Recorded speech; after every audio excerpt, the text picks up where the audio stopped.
नेहा की शादी के बाद पहली रसोई है और वह रसोई में पहली बार खाना बनाने जा रही है। उसकी सास बहुत खुश है और रसोई में आकर जब नेहा को देखती है तो उसके होश उड़ जाते हैं। अरे बहू, तुम यह क्या कर रही हो? मम्मी जी, आपने ही तो कहा था आज मेरी पहली रसोई है तो बस पूड़ी के लिए ही आटा गूंथने जा रही हूँ। लेकिन बेटा, पैर से कौन आटा गूंथा है? मम्मी जी, मैं तो पैरों से ही खाना बनाती हूँ। क्या? ये तुम क्या बोल रही हो बहू? पैरों से खाना बनाती हो तुम? हाँ मम्मी जी, मैं तो हमेशा पैरों से ही खाना बनाना सीखा है। आप देखना, मैं अभी कुछ ही मिनट में पैरों से फटाफट अच्छा स्वादिष्ट खाना बना दूंगी। लेकिन बेटा, यह कैसे संभव है? पैरों से तो कोई भी खाना नहीं बनाता है और तुम्हारे तो दोनों हाथ भी सही सलामत हैं। क्या तुम मेरे साथ मजाक कर रही हो? नहीं मम्मी जी, मैं आपसे मजाक क्यों करूँगी। मैं तो अपने घर पर भी पैरों से ही खाना बनाया करती थी। मैंने कभी हाथ से खाना बनाना सीखा ही नहीं। ये कौन सी बात हुई बहू? अरे मम्मी जी, इसे ही तो हुनर कहते हैं। आपको पता है, मेरे सभी रिश्तेदार पड़ोसी सब मेरे टैलेंट की वाहवाही करते थे। कहते थे कि ऐसा टैलेंट दुनिया में सिर्फ मेरे ही पास है। ये भी बोलते थे कि जिस भी घर में मेरी शादी होगी वह घर बहुत किस्मत वाला होगा। क्या? मम्मी जी, आप बाहर इंतजार कीजिए, मैं बस कुछ ही देर में सारा खाना बनाकर लेकर आती हूँ। नेहा की सास अपना सर पकड़ लेती है। कुछ देर बाद नेहा की सास और उसका पति डाइनिंग टेबल पर खाने का इंतजार कर रहे हैं। नेहा बहुत सारा खाना लेकर डाइनिंग टेबल पर आती है और अपने सास और पति को खाना देती है। क्या बात है, बड़ी अच्छी खुशबू आ रही है। लगता है नेहा ने अपनी पहली रसोई में बहुत सारे पकवान बनाए हैं। हाँ, नेहा ने तो अपनी पहली रसोई से मुझे हैरान ही कर दिया। अच्छा है ना मम्मी, आपको एक सुंदर सुशील सर्वगुण संपन्न बहू चाहिए थी और नेहा के रूप में आपको वह बहू मिल भी गई। अब आप मेरी तारीफ करना बंद कीजिए और खाना खाना शुरू कीजिए और बताइए कि खाना कैसा बना है। रोहन खाना खाना शुरू करता है, लेकिन नेहा की सास को खाने का मन नहीं कर रहा है। उसे बार बार याद आ रहा है कैसे नेहा पैरों से खाना बना रही थी। वाह, मजा आ गया नेहा, तुमने तो कमाल ही कर दिया। इतना स्वादिष्ट खाना तो मैंने कभी नहीं खाया। आप भी ना कुछ भी बोलते हैं, मुझसे अच्छा खाना तो मम्मी जी बनाती है। मम्मी, आप खाना क्यों नहीं खा रही हो? हाँ मम्मी जी, प्लीज खाइए ना और बताइए कि कैसा बना है। बेटा, मुझे कुछ ठीक नहीं लग रहा है, उल्टी जैसा हो रहा है। मैं अपने कमरे में जाकर आराम करती हूँ, तुम लोग खाना खाओ। इतना बोलकर नेहा की सास उठकर वहाँ से चली जाती है और रोहन बड़े चाव से खाना खा रहा है। अगले दिन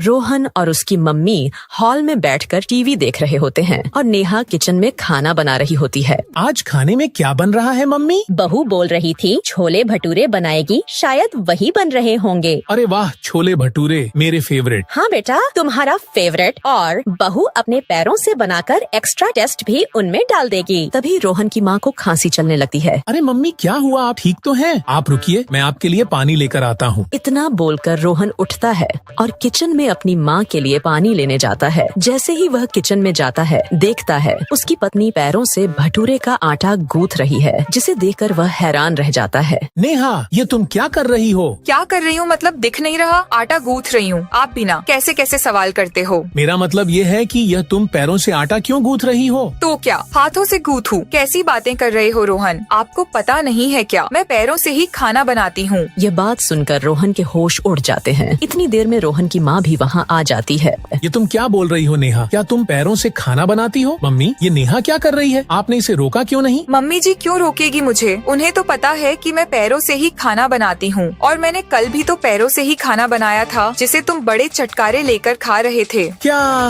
मम्मी ये सच बोल रही है क्या? हाँ बेटा, यह सच बोल रही है। कल इसकी पहली रसोई थी और इसने पैरों से ही खाना बनाया था। मैं भी तुम्हारी तरह इसे देखकर हैरान हो गई थी। मैंने इसे मना भी किया, लेकिन इसने मेरी बात नहीं मानी। अरे तो मम्मी, आपने मुझे खाना खाने से रोका क्यों नहीं? कल मैंने इसके पैरों से बना खाना खाया था। मैं क्या बोलती बेटा, मैंने सोचा इसकी पहली रसोई है, इसने इतनी मेहनत से खाना बनाया है तो हमें उसकी इज्जत करना चाहिए। अरे मम्मी, ये आपने क्या किया? अच्छा, इसीलिए आपने कल खाना नहीं खाया और बहाना बनाया कि आपको उल्टी जैसा हो रहा है। हाँ बेटा, तो मैं क्या करती, आँखों देखी मक्खी कैसे निगल लेती। अरे आप लोग क्यों बात का बतंगड़ बना रहे हो? मैं बचपन से पैरों से ही खाना बनाती आई हूँ, इसमें कोई बड़ी बात नहीं है। कैसे बड़ी बात नहीं है नेहा, जिन पैरों से हम चलते हैं उन पैरों से तुम खाना बनाकर हमें खिला रही हो, यह बात तो मुझे बिल्कुल भी बर्दाश्त नहीं होगी। ऐसे तो हम हाथों से भी गंदे काम करते हैं, लेकिन फिर भी हाथों से खाना बनाते हैं ना। और अगर इतनी ही तकलीफ है तो फिर कोई काम वाली ढूंढ लो जो तुम्हें हाथों से बनाकर खिलाएं। अच्छा ठीक है, तुम दोनों लड़ाई मत करो। बहू तुम ऐसा करो कि कुकर में छोले चढ़ा दो और भटूरे मैं बना देती हूँ। आप क्यों बनाओगी मम्मी, ये इसका काम है, इसे ही करने दो। और इसे हाथ से खाना बनाना सीखना होगा, ऐसे पैरों से बना खाना तो हम नहीं खाने वाले हैं। कोई बात नहीं बेटा, क्या फर्क पड़ता है, इतने साल से भी तो मैं ही बनाकर खिला रही थी ना। और जहाँ तक बहू की बात है, मैं इसे हाथों से खाना बनाना सिखा दूंगी, तू चिंता मत कर। जा तू बाहर इंतजार कर, मैं अभी छोले भटूरे बना देती हूँ। रोहन गुस्से में बाहर चला जाता है और नेहा उसे जाते हुए देख रही है। अगले दिन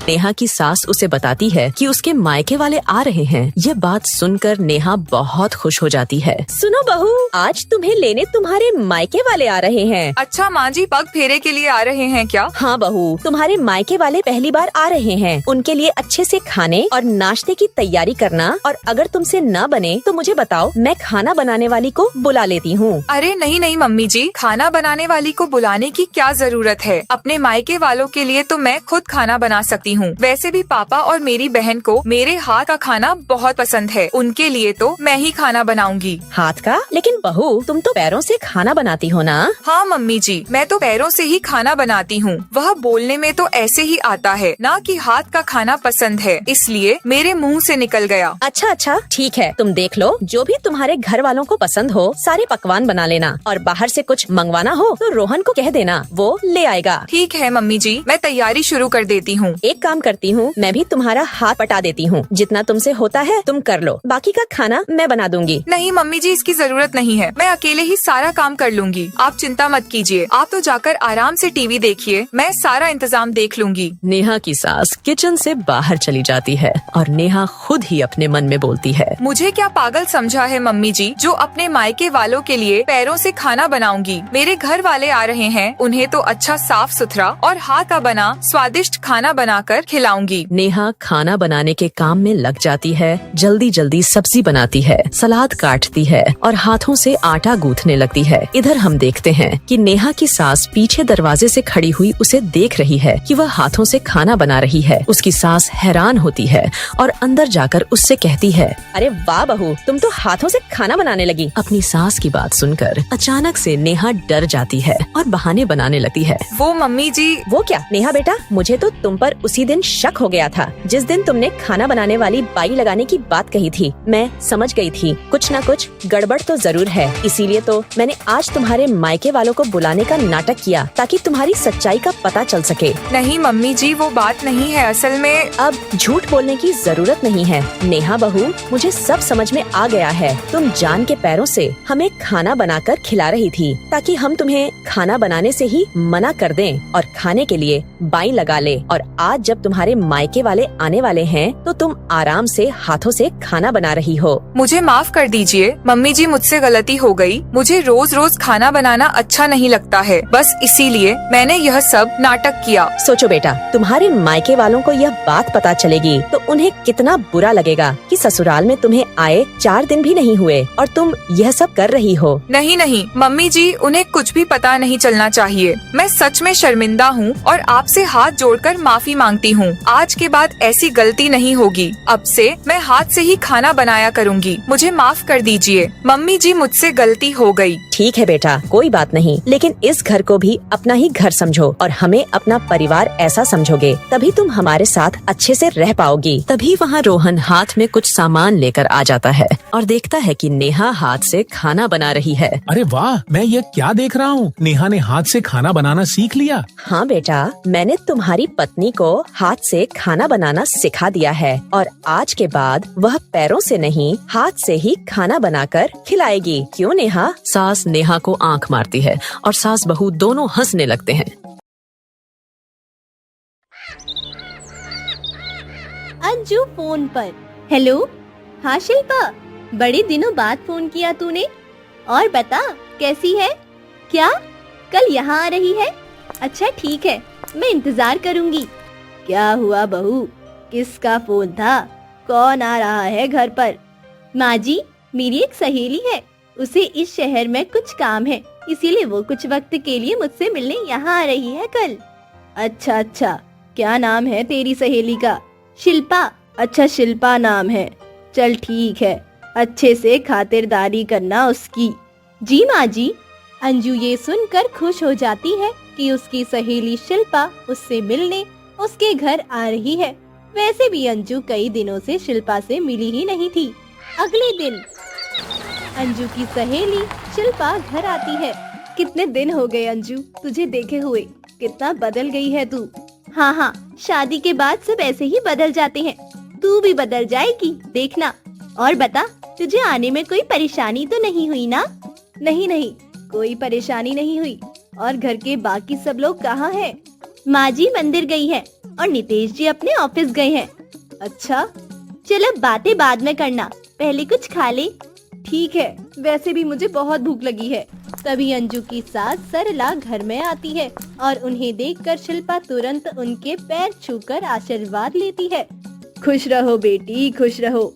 माँ जी, ये शिल्पा मेरी सहेली है, मैंने बताया था ना आपको इसके बारे में? हाँ बहू, मुझे याद है, मैं तो इसे देखते ही समझ गई थी कि ये शिल्पा होगी। भाई वाह, लड़की तो बहुत संस्कारी है, वरना आजकल कौन ही बड़ों के पैर छूता है। थैंक यू आंटी जी। शिल्पा को अभी तक कुछ खिलाया या नहीं? मैं बस नाश्ता लेने ही जा रही थी। अच्छे से खातिरदारी करना शिल्पा की। जी माँ जी। शाम को। तेरी सास कितनी अच्छी है अंजू। हाँ, घर में सभी अच्छे हैं। तू कहाँ जा रही है? शाम का खाना बनाने। आज का खाना मैं बनाऊंगी। तू क्यों बनाएगी? तू तो यहाँ की मेहमान है। तो क्या हुआ, मैं कह रही हूँ ना कि आज का खाना मैं ही बनाऊंगी। अच्छा ठीक है। आज का खाना तो काफी ज्यादा स्वादिष्ट लग रहा है। हाँ बहू, खाना वाकई में बहुत अच्छा बना है। माँ जी, ये खाना मैंने नहीं बल्कि शिल्पा ने बनाया है। अच्छा, इसका मतलब तुम्हारी सहेली तुमसे भी ज्यादा अच्छा खाना बनाती है अंजू। तुम भी शिल्पा से कुछ रेसिपी सीख लो अंजू। इसका मतलब क्या आप सबको मेरे हाथ का खाना अच्छा नहीं लगता? नहीं नहीं, हमारा वो मतलब नहीं था, लेकिन शिल्पा ने जो आज खाना बनाया उसकी अलग ही बात है। थैंक यू नितेश जी। अपने सामने शिल्पा की इतनी तारीफें सुनकर अंजू का मन थोड़ा उदास हो जाता है। अगले दिन। लाइए माँ जी, मैं आपके कपड़ों पर प्रेस कर देती हूँ। अरे नहीं नहीं बेटी, मैं कर लूँगी। कोई बात नहीं, अगर मैं आपकी मदद करूँगी तो मुझे खुशी होगी। अच्छा ठीक है। तभी अंजू अपनी सास के कमरे में आती है। ये लीजिए माँ जी, आपकी चाय। और शिल्पा, तुम ये क्या कर रही हो? तूने तो आज तक मेरे कपड़ों पर प्रेस भी नहीं करी बहू। ये देख, तेरी सहेली मेरे कपड़ों पर प्रेस कर रही है। इससे कुछ सीख ले बहू कि बड़ों की सेवा कैसे की जाती है। तो मैं क्या आपकी सेवा नहीं करती माँ जी? कर लेती है थोड़ी बहुत, कभी कभी, लेकिन फिर भी देख जरा तेरी सहेली हर काम में कितनी ज्यादा होनहार है। ठीक है माँ जी। अंजू वहाँ से गुस्से में चली जाती है। जब से शिल्पा घर आई है तब से हर कोई उसी की तारीफ करता जा रहा है, और मैं जो इतने सालों से यहाँ हर रोज इतनी मेहनत करती हूँ वो आज तक किसी को नजर नहीं आई। मेरी तो किस्मत ही खराब है। अगले दिन। क्या हुआ नितेश जी, आप किस सोच में डूबे हैं? कुछ नहीं, बस ऑफिस की एक प्रॉब्लम में फंसा हूँ। मुझे बताइए क्या प्रॉब्लम है, शायद मैं सॉल्व कर दूं। तुझसे नहीं होगा शिल्पा, इनकी कंपनी का काम सिर्फ यही जानते हैं और मुझे भी अपने ऑफिस वर्क से दूर ही रखते हैं। अच्छा, लेकिन शायद तुम दोनों को ये नहीं पता कि मैं MBA कर चुकी हूँ और मुझे हर तरह के बिजनेस की अच्छी नॉलेज है। क्या सही में? फिर तो तुम मेरी मदद सही में कर सकती हो। नितेश अपनी बिजनेस प्रॉब्लम शिल्पा को बताता है, जिसके बाद शिल्पा और नितेश दोनों ही आपस में इंग्लिश में बात करने लगते हैं और शिल्पा नितेश की बिजनेस प्रॉब्लम को भी सॉल्व कर देती है। अरे thank you so much Shilpa, you save me. It's my pleasure Nitesh ji. Anju, तुम सीखो कुछ शिल्पा से। कितनी अच्छी इंग्लिश बोलती है और कितनी ज्यादा पढ़ी लिखी भी है। मैंने आज तक तुम्हें अपने बिजनेस के बारे में इसीलिए नहीं बताया क्योंकि मुझे पता था कि ये सब तुम्हारी समझ में आएगा ही नहीं। आप कहना क्या चाहते हैं नितेश जी? जो तुम समझ रही हो, और समझदार को इशारा ही काफी होता है। एक बार फिर शिल्पा को लेकर अंजू का पति नितेश उसकी बुराई करता है, जिसके बाद अंजू बहुत ज्यादा निराश हो जाती है। अगले दिन मैं तो बहुत खुश थी कि मेरी सहेली मेरे घर आ रही है, लेकिन मुझे नहीं पता था कि शिल्पा के आने से सब लोग इतना बदल जाएंगे। सब लोगों को तो अब शिल्पा ही अच्छी लगने लगी है। इतने में अंजू की सास किचन में आ जाती है। क्या सोच रही है खड़े खड़े? नाश्ता क्यों नहीं लगाया अभी तक टेबल पर? नाश्ता तो तैयार है माँ जी, बस टेबल पर लगाने ही जा रही थी। शिल्पा, पेट भर के नाश्ता करना, शर्माना नहीं। नहीं नहीं आंटी जी, मैं नहीं शर्माती। और क्या है ना, मैं अपनी हेल्थ का ख्याल अच्छे से रखती हूँ, इसीलिए उतना ही खाती हूँ जितना मेरी सेहत के लिए ठीक हो। ये तो बहुत अच्छी बात है। तुझे देखकर तो ऐसा लगता है कि काश तू हमारे घर की बहू होती। अगर अंजू से पहले मुझे तू मिल जाती अपने बेटे के लिए, तो मैं सच में तुझे ही अपने घर की बहू बनाकर ले आती। ये आप क्या कह रही है आंटी जी? सही तो कह रही है माँ। शिल्पा देखने में भी काफी ज्यादा सुंदर है और ज्यादा पढ़ी लिखी भी है। मैं भी शिल्पा को अपनी पत्नी बना लेता। नितेश जी, आप भी ऐसा कह रहे हैं? आज पानी अंजू के सर के ऊपर जा चुका था। अपनी सास और पति की ये बातें अंजू बर्दाश्त नहीं कर पाई और उसकी आंखों से आंसू बहने लगे। अरे बहू, तू क्यों रोने लगी? क्या अंजू, तुम भी छोटी छोटी बातों पर रोने लगती हो? हम तो सिर्फ बातें कर रहे हैं। हाँ अंजू, हम सिर्फ बातें ही तो कर रहे हैं, मगर मेरी बात अभी पूरी नहीं हुई। तुम्हें भी कुछ कहना है शिल्पा? हाँ, तो आंटी जी, आप क्या कह रही थी कि आप मुझे अपने घर की बहू बना ले आती अगर मैं आपको अंजू से पहले मिल जाती। लेकिन आपको मैं बता दूं कि मैं आपको अपनी सास कभी नहीं बनाती, क्योंकि मैंने देख लिया कि आप अपनी बहू अंजू की बिल्कुल कदर नहीं करती। और मैं ऐसे घर की बहू बिल्कुल बनना पसंद नहीं करती जहाँ मेरी मेहनत और मेरे काम की अहमियत नहीं हो, और ना ही सराहना। ये क्या कह रही हो तुम? मेरी बात खत्म नहीं हुई है। और नितेश जी, आप क्या कह रहे थे कि आप भी मुझे अपनी पत्नी बनाना पसंद करते? तो फिर मेरा जवाब भी सुन लीजिए। मैं आपकी पत्नी बनना भी स्वीकार नहीं करती, क्योंकि मैंने देख लिया है कि आप अपनी पत्नी की बिल्कुल इज्जत नहीं करते। ये तो मेरी सहेली है जो आपसे कुछ नहीं कहती और आप सबके ताने और बुरा व्यवहार से भी चुपचाप सहती रहती है। लेकिन मैं अगर इसकी जगह होती तो ये बिल्कुल सहन नहीं करती। आपको तो अपनी बहू अंजू की तारीफ करनी चाहिए, और आप उसकी सहेली के सामने ही उसे छोटा महसूस करवा रहे हैं। शायद शिल्पा सही कह रही है। अंजू, अगर शादी करके यही हाल होता है तो अच्छा है मैंने अभी तक शादी नहीं की, और ना ही मैं करना चाहती हूँ। अरे नहीं नहीं शिल्पा, ऐसा नहीं है। ऐसा फैसला मत करो। मैं खुश हूँ यहाँ और सब लोग भी अच्छे हैं। तुझे कुछ गलतफहमी हुई है। मुझे सब नजर आ रहा है अंजू। मुझे पता है तुझे कैसा महसूस हो रहा होगा, और आप दोनों भी देख लीजिए कि अंजू कितनी अच्छी लड़की है। इतना सब होने के बावजूद भी आपकी तरफदारी कर रही है। मुझे माफ कर दे बहू।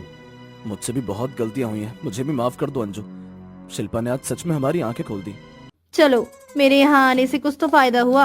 अच्छा, तो अब मैं चलती हूँ। इतनी जल्दी? हाँ अंजू, दरअसल मेरा इंटरव्यू है जिसके लिए ही मैं यहाँ आई थी। मैं तुमसे फिर कभी मिलूंगी अब। अच्छा ठीक है, ध्यान रखना अपना। तुम भी। आखिरकार शिल्पा अंजू के घर से चली जाती है और सबको ये एहसास दिलाकर जाती है कि कोई कितनी भी अच्छी लड़की क्यों ना आ जाए, मगर अंजू ही उनके लिए बेहतर बहू है। बेशरम बहू की सब्जी रसोई। सरला अपने बेटे राजेश का ब्याह करा एक बड़े घराने की सुशील सुंदर लड़की लाई थी। आज बहू की पहली रसोई की रस्म होने वाली थी। राजेश इतनी सुंदर पत्नी पाकर बेहद खुश था और बड़े ही बेसब्री से अपनी पत्नी के हाथों से बनी पहली रसोई का इंतजार कर रहा था। कुछ बना क्या? मुझे बहुत जोरों की भूख लग रही है। सास, अच्छा इतनी सुबह तो तू कुछ नहीं खाता है, तुझे भूख कैसे लग गई? बोल ना, अपनी बीवी के हाथों का स्वाद चखने के लिए उतावला है।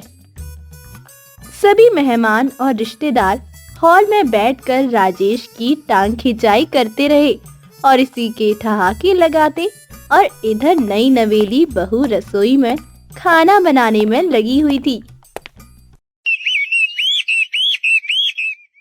इस किचन में तो एक भी खिड़की नहीं है, ऊपर से इतनी भयंकर गर्मी। मेरे माँ बाप को तो पता ही है, लेकिन मेरे ससुराल वालों को तो नहीं पता कि मुझे गर्मी से बहुत एलर्जी है।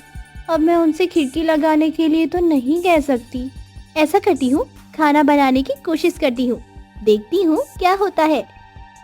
बहू गैस जलाकर खाना बनाना शुरू कर देती है, लेकिन थोड़ी ही देर में किचन के अंदर बहुत तेज तपन होने लगती है। उससे गर्मी बर्दाश्त नहीं हो पाती। अरे बाप रे, ऐसा लग रहा है इस किचन में अंगारे उबल रहे हैं। अगर मैं किचन से बाहर गई तो ससुराल वालों को बुरा लगेगा। ऐसा करती हूँ, अपने सारे कपड़े उतार देती हूँ। वो बिना सोचे समझे सारे कपड़े उतार देती है और खाना बनाना शुरू कर देती है। इस दृश्य को देखकर सास ससुर और पति हैरान रह जाते हैं और शर्मिंदगी के मारे अपने आंखें बंद कर लेते हैं। अरे बहू, ये क्या कर रही हो? रसोई में ऐसे कपड़े उतारकर काम कौन करता है? राजेश, तू यहाँ खड़ा होकर क्या देख रहा है? अपने बाप को लेकर आ कमरे से। जा, मैं बहू से बात करती हूँ। ठीक है माँ, चलो पिताजी। बोल बहू, ये क्या बदतमीजी की तूने? सासू माँ, मुझे बहुत गर्मी लगती है, इसलिए मैंने अपने कपड़े उतार दिए। वैसे भी इससे खाना जल्दी बनता है। गर्मी तो हम सबको लगती है, इसका ये मतलब तो नहीं कि हम अपने कपड़े उतार कर बैठ जाए। जल्दी से कपड़े पहन और खाना बना। आज के बाद ऐसा दोबारा मत करना। बहू कपड़े पहन लेती है और खाना बनाने लगती है। जब उसकी सास अपने कमरे में चली जाती है, तब वो फिर से कपड़े उतार कर खाना बनाने लगती है और खाना बनाने के बाद झट से कपड़े फिर से पहन लेती है। सासू माँ, खाना बन गया। सभी लोग खाने की टेबल पर आ जाते हैं और खाना खाने लगते हैं। खाना सभी को बहुत पसंद आता है। तुमने खाना तो बहुत अच्छा बनाया, लेकिन तुमने जो आज बेशर्मी की है ना, वो दोबारा कभी मत करना। अगले दिन गांव की कुछ महिलाएं जब बहू से मिलने आती है। बहू, जा, सभी के लिए गर्मा गर्म नाश्ता तैयार कर दे। ठीक है सासू माँ।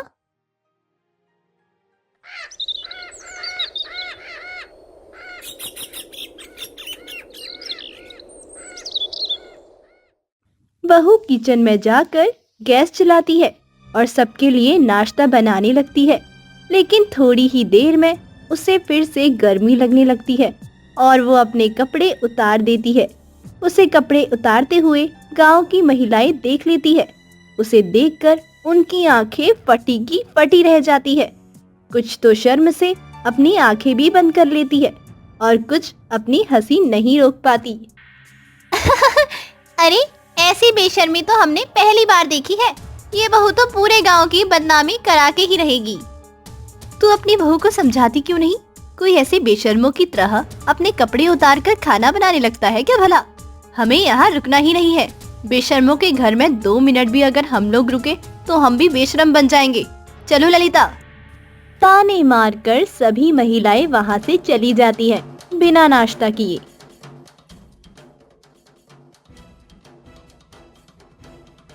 बहू, कल मैंने तुझे मना किया था ना, आज फिर से वही बेशर्मी शुरू कर दी तूने। मुझे तो लगता है तू साइको है। इसके दिमाग पर कुछ ज्यादा ही असर हो गया है गर्मी का। तुझे इस घर में रहने का कोई अधिकार नहीं। सबसे पहले अपने मायके जा और गर्मी की समस्या का हल करके आ।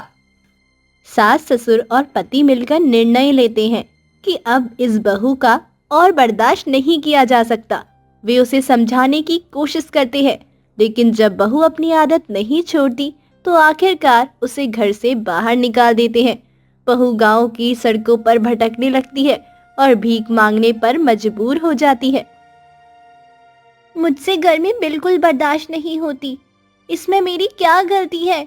इसी वजह से तो मेरे घर वालों ने मेरी शादी कर दी थी। अब अगर मैं अपने मायके जाती हूँ तो वो लोग मुझे बहुत मारेंगे। मैं अपनी जिंदगी यहीं सड़कों पर ही गुजार लूंगी। बहू इधर उधर जाकर भीख मांगने लगती है। पहली बार कोई भिखारी पैसों की जगह खाना मांग रहा है, इसे खिला देता हूँ। ये लो, मुझे भूख नहीं है, तुम मेरा खाना खा लो। आपका तहे दिल से धन्यवाद बाबूजी। खाना खाने के बाद वो फिर से इधर उधर भटकने लगती है। उसे कुछ भी समझ में नहीं आता कि आखिर वो जाए कहाँ। मुझे बहुत जोर से भूख लगी थी, इसीलिए मैंने ज्यादा खाना खा लिया है। अब मुझे कहीं शौच के लिए जाना पड़ेगा। सड़क पर उसे एक बोतल दिखाई देती है, जिसे वो उठा लेती है और उसमें सरकारी नल से पानी भर के थोड़ी दूर पर गन्ने के खेत में शौच करने लगती है। लेकिन वहाँ भी उसे बहुत तेज गर्मी लगने लगती है और वहाँ भी वो अपने कपड़े उतारने लगती है। वहाँ मौजूद लोग जो शौच कर रहे थे उसे देखकर घबरा जाते हैं और शर्मिंदा होकर भाग जाते हैं। अरे भागो यहाँ से, इस बेशर्म औरत को देखो, खेतों के अंदर कपड़े उतार रही है। चलो जाओ यहाँ से। तो इस तरह हर कोई उसे देखकर अजीब तरीके से देखता है और चर्चा करने लगता है। बहू को एहसास होता है कि वो सबके लिए मजाक बन चुकी है। अरे ये तो वही बेशर्म बहू है, देखो इसे तो कोई शर्म ही नहीं है। वहीं दूसरी तरफ उसके ससुराल में अब खाना बनाने की जिम्मेदारी उसकी सास की हो गई है।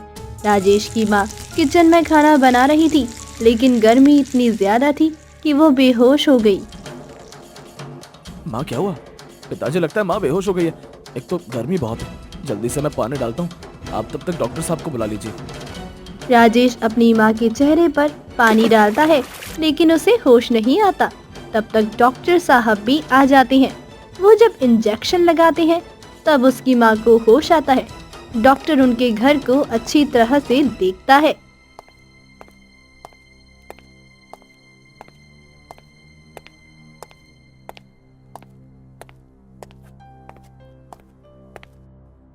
देखिए हर साल टेम्परेचर कुछ ना कुछ पहले से ज्यादा हो जाता है और आपकी रसोई घर में तो वेंटिलेशन का कोई रास्ता ही नहीं है। इस गर्मी में या तो खुले में खाना बनाइए या फिर अपने किचन में खिड़की या हवा आने जाने का कोई साधन बनाइए। खैर, दवाइयाँ देने के बाद डॉक्टर साहब वहाँ से चले जाते हैं। उसकी सास बड़ी मुश्किल से उठकर बैठ पाती है और बोलती है, बेटा, पहले तो मैं मिट्टी के चूल्हे में खाना बनाती थी, लेकिन तेरी नौकरी लग गई, फिर हमने घर बनवाया और उसके बाद ही तेरी शादी कर दी। इस किचन में मैं पहली बार गई हूँ। अब मुझे समझ में आ रहा है कि बहू बेचारी कुछ बोल नहीं पाती। उसे गर्मी लगती थी, वो कपड़े उतार देती थी, लेकिन किसी तरह खाना जरूर बनाती थी। पता नहीं कैसे उसने इतना झेला होगा। बेटा, जल्दी से उसके मायके जा और बहू को वापस लेकर आ। इसमें उसकी कोई गलती नहीं है। राजेश को भी सब कुछ समझ में आ जाता है और वो उसके मायके चला जाता है, लेकिन मायके में वो गई ही नहीं थी, इसलिए वो वापस आ जाता है और सड़कों पर भटकने लगता है। अगर ये अपने मायके नहीं गई तो इतने दिनों से कहाँ रह रही होगी बेचारी। वहीं दूसरी तरफ बहू को भी धीरे धीरे समझ में आता है कि उसकी आदतों के कारण ही उसकी हालत ऐसी हो गई थी। वो अपने किए पर पछताने लगती है और सोचती है कि उसे अपनी आदतें बदलनी चाहिए ताकि वो फिर से अपने घर वालों के साथ रह सके। यही सब सोचते सोचते वो भटक ही रही होती है कि तभी उसे राजेश देख लेता है।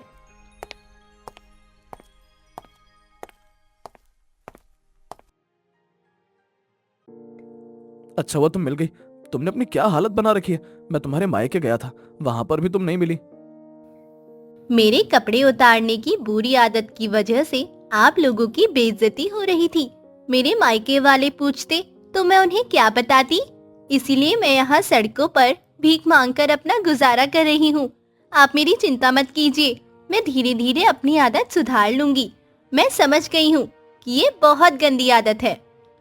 तुम सबसे पहले मेरे साथ घर चलो, मैं तुम्हें पूरी बात बताता हूँ। राजेश उसे वापस घर ले आता है। उसके बाद वो अपनी माँ के साथ बीती हुई सारी बात बताता है। बहू, हमने तुझे घर से तो निकाल दिया, लेकिन तेरे कपड़े उतारने के पीछे का कारण जानने की कोशिश नहीं की। जब खुद पर बीती तो मुझे पता चला कि गर्मी बहुत हो रही है और किचन में खिड़की तक नहीं है। सासू माँ, मुझे भी अपनी गलती का एहसास हो गया है। अब अगर मुझे गर्मी लगेगी तो मैं आप लोगों को ये बता दूंगी, पर कपड़े नहीं उतारूंगी। इससे मेरी हर जगह बेइज्जती हो रही है। अब मुझे समझ में आ गया है। अगले दिन ही राजेश अपने किचन में एक बड़ी सी खिड़की और एग्जॉस्ट फैन लगवा देता है और बहू की भी कपड़े उतारने की आदत खत्म हो चुकी थी। तो दोस्तों, इस कहानी से हमें क्या सीख मिलती है? इस कहानी से हमें ये सीख मिलती है कि इज्जत कमाने के लिए मर्यादा का पालन करना चाहिए। एक छोटी सी गलती भी हमारी पूरी जिंदगी बदल सकती है। अगर आपको हमारी ये कहानी पसंद आई हो तो इसे लाइक करें, शेयर करें और सब्सक्राइब करना तो बिल्कुल ना भूलें। मिलते हैं अगले कहानी में।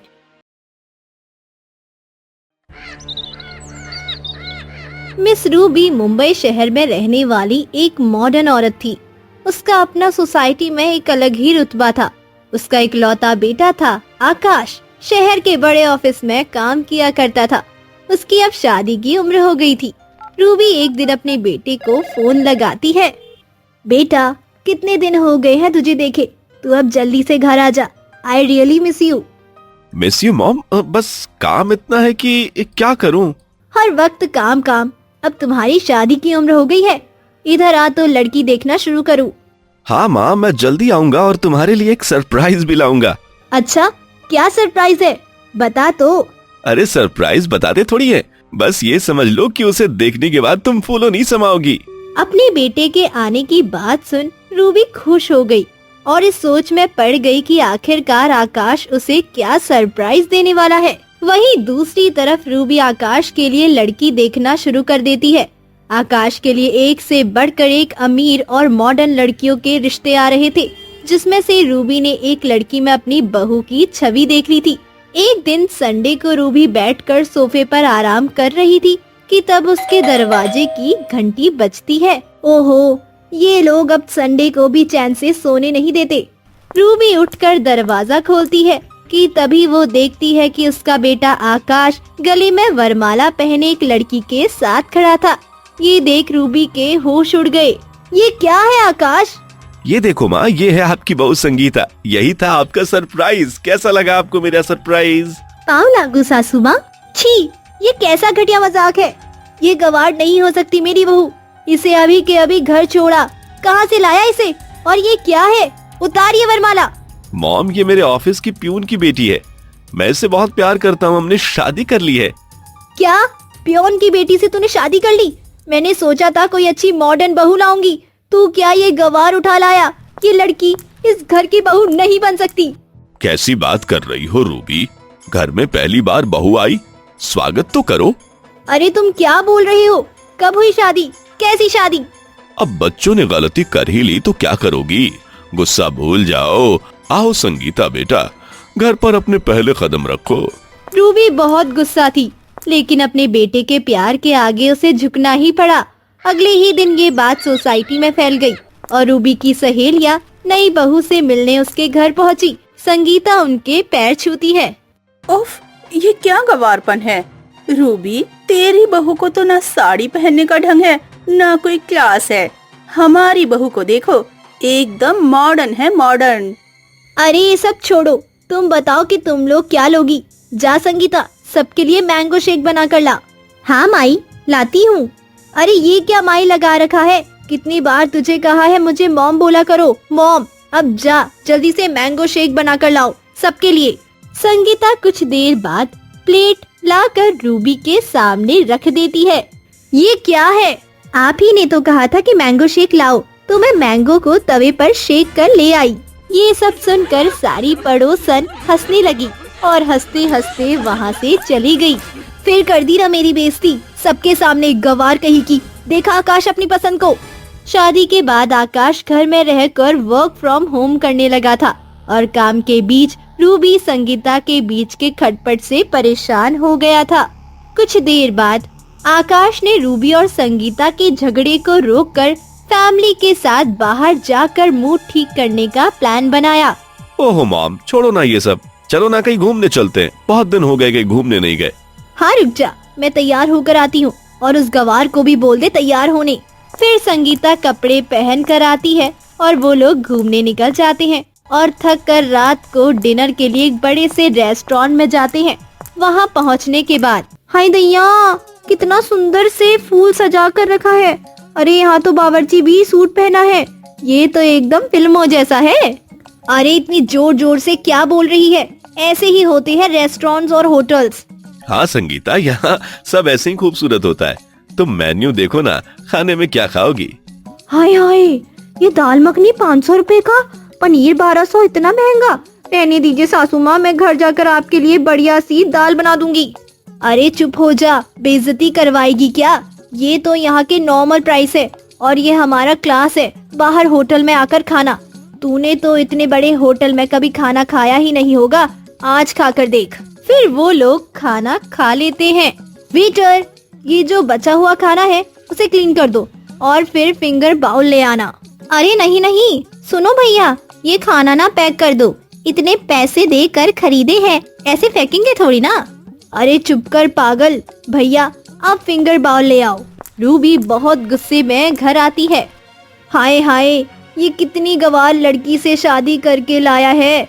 मेरा लड़का, इतनी गवार लड़की तो मैं आज तक नहीं देखी। इसके साथ तो दोबारा कभी बाहर नहीं जाऊंगी मैं। अरे मॉम, आप इसे थोड़ा वक्त तो दो, मैं वादा करता हूँ ये सब सीख जाएगी। कुछ दिनों बाद रूबी की एक पुरानी सहेली उसके घर आई। रूबी ने उसके सामने अपनी गवार बहू की बहुत बेइज्जती की। रूबी भी इस बात को थोड़ा समझती है और ऐसे ही ये कुछ दिन बीतते हैं। एक दिन रूबी अपने दोस्त आशा के साथ किटी पार्टी में जा रही थी। वहीं उसकी कार एक पेड़ से टकरा जाती है। वहीं ये बात जब आकाश और संगीता को पता चलती है तो वो लोग जल्दबाजी में हॉस्पिटल आ जाते हैं और रूबी का खूब ख्याल रखते हैं। वहीं आशा अकेली पड़ी रहती है। संगीता अपनी सास की बहुत देखभाल करती है और दूसरी ओर आशा की बहू एक दिन भी उससे मिलने नहीं आती है। ऐसे ही कुछ दिनों बाद दोनों को अस्पताल से रिहा कर दिया गया। संगीता अपनी सास की बहुत देखभाल करती कि साल बहुत जल्द ठीक भी हो जाती। एक दिन रूबी आशा को फोन करती है। अरे आशा, फोन क्यों नहीं उठा रही? जाकर मैं ही उससे मिलकर आती हूँ। वहीं रूबी जब आशा के घर जाती है तब आशा अपने बिस्तर पर लेटकर दर्द से चीख रही थी और वहीं उसकी बहू शॉपिंग करने चली जाती है। अरे आशा, तू अभी तक ठीक नहीं हुई? हाँ, क्योंकि मेरे पास तेरी जैसी बहू नहीं है ना। आजकल की ये मॉडर्न बहू किसी काम की नहीं, बस नाम की बहू है। तू बहुत लकी है, तेरे पास तो इतनी संस्कारी और अच्छी बहू है। आशा की सारी बातें सुनकर रूबी को अपनी गलती का पछतावा होता है और वो घर जाकर संगीता से अपनी गलती की माफी मांग लेती है। संगीता बेटा, मुझे माफ कर दो, मुझसे बहुत बड़ी गलती हो गई। मुझे तुम्हारे साथ ऐसा बर्ताव नहीं करना चाहिए था। मैं मॉडर्निस्ट के जाल में फंस गई। अरे नहीं नहीं माँ जी, बड़े के हाथ तो आशीर्वाद देने के लिए उठते हैं, माफी मांगने के लिए नहीं। मेरी प्यारी बहू। और जो सोसाइटी की औरतें पहले संगीता का मजाक उड़ाती थी, अब वह संगीता की तारीफें करते हुए थकती ही नहीं थी।